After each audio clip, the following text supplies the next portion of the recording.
Good evening to you and welcome. My name is Neil Harvey. You're watching RT International.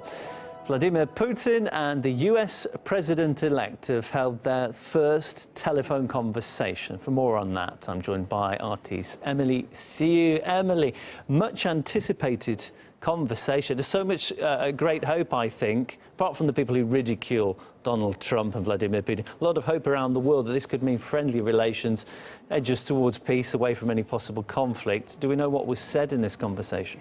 Yes, Neil, as you've mentioned, this is the first phone call between the Russian President Vladimir Putin and the President-elect Donald Trump since he won the election last week.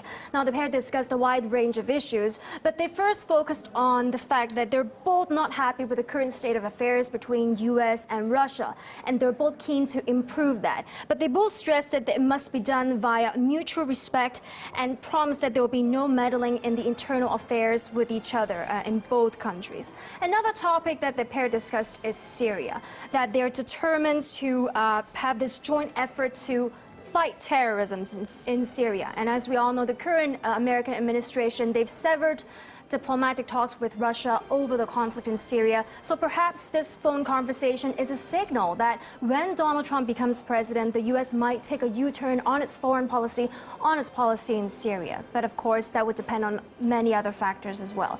And just to mention that right after Donald Trump has won the election, Putin already congratulated him in an open speech, saying that Russia is ready to restore relations with the U.S. But this is, in fact, the first direct conversation the two leaders had. Yeah, so very early in proceedings, but I think fair to say a positive sign of hope for the future at this stage. Many thanks, Emily.